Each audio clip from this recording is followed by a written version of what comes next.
Hello, my friend, and welcome to Wisdom Trek. This is Guthrie Chamberlain, and I'm your guide to wisdom and creating a living legacy. Thank you for joining us for our 7-day-a-week, 7 Minutes of Wisdom podcast. This is day 270 of our trek, and the past 2 days on our hike, we used the simile of how life is like a seed. Today we want to finish this comparison with part 3.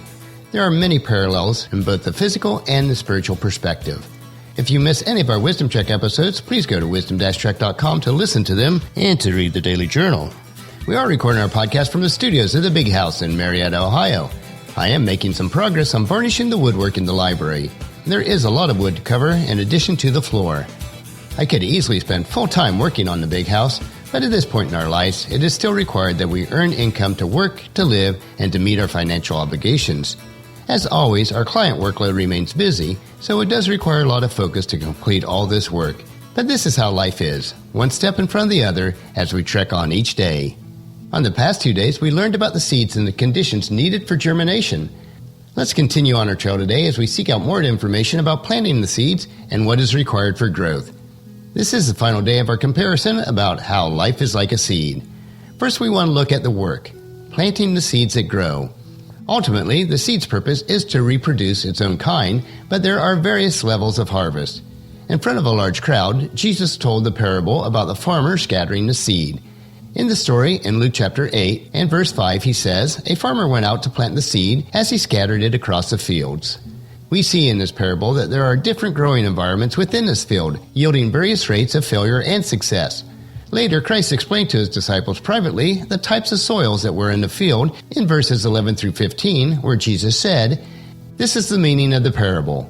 The seeds that fell upon the footpath represent those who hear the message, only to have the devil come and take it away from their hearts and prevent them from believing and being saved. The seeds on the rocky soil represents those who hear the message and receive it with joy. But since they do not have deep roots, they believe it for a while, then they fall away when they face temptation. The seeds that fell among the thorns represents those who hear the message, but all too quickly the message is crowded out by the cares and riches and pleasures of this life, and so they never grow to maturity.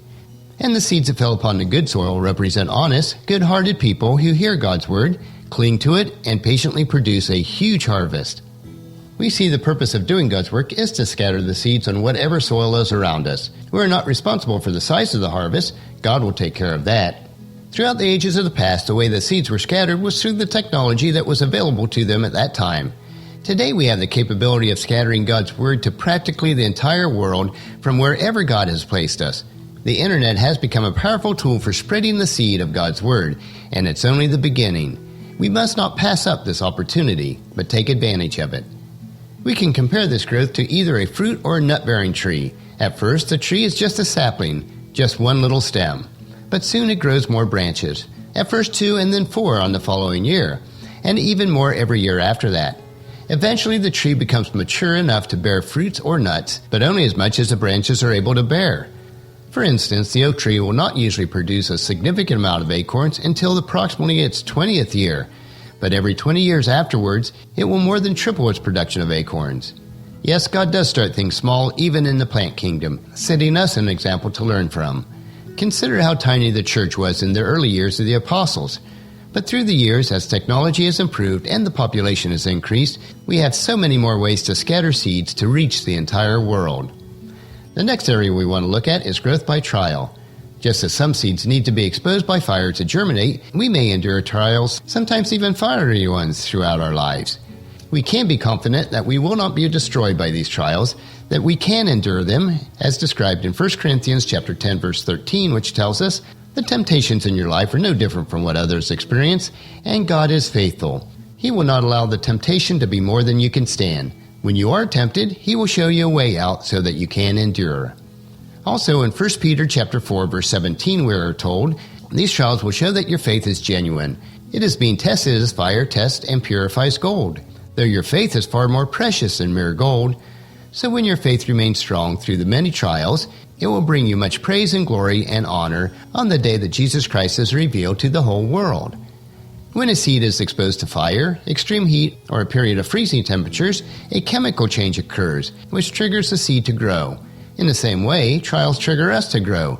God uses problems, troubles, and afflictions to strengthen His children, to cause us to learn, to change, to grow, and to overcome.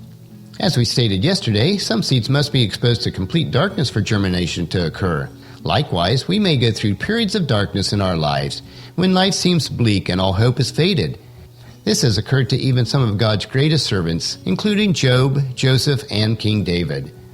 Once a seed has germinated and developed into a mature plant, it still faces many obstacles. The strongest trees are the ones that face the heavy winds when they are young.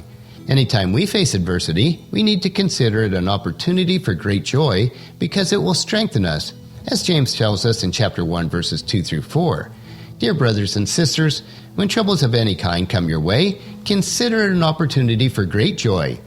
For you know that when your faith is tested, your endurance has a chance to grow. So let it grow, for when your endurance is fully developed, you will be perfect and complete, needing nothing. As we consider how life is like a seed, we need to realize that the purpose of every seed is to reproduce its own kind. Each seed has the potential to grow into a new, fully mature plant. In the same way, God is reproducing His own kind through us, as is written in Romans chapter 8, verses 29 and 30. For God knew His people in advance, and He chose them to become like His Son, so that His Son would be the firstborn among many brothers and sisters. And having chosen them, He called them to come to Him. And having called them, He gave them a right standing with Himself. And having given them the right standing, He gave them His glory. So the next time that you're planting in your garden, or you see a farmer planting in his field, remember the example that God has given us in the little seed. Tomorrow on our trek, I will ask you, how heavy is your backpack? So encourage your family and friends to join us, and then come along with us tomorrow for another day of Wisdom Trek, Creating a Legacy. That will finish our podcast for today. Just as you enjoy these daily doses of wisdom, I would ask you for your help to grow Wisdom Trek by sharing it with your family and friends through email, Facebook, Twitter, or in person so that they can come along with us each day. The journal for today's trek can be found at wisdom-trek.com. Thank you so much for allowing me to be your guide, your mentor, but most importantly, I am your friend as I serve you through the Wisdom Trek podcast and journal each day. As we take this trek together, let us always live abundantly, love unconditionally, listen intentionally, learn continuously, lend to others generously, lead with integrity, and leave a living legacy each day. This is Guthrie Chamberlain reminding you to keep moving forward, enjoy your journey, and then create a great day every day. See you tomorrow.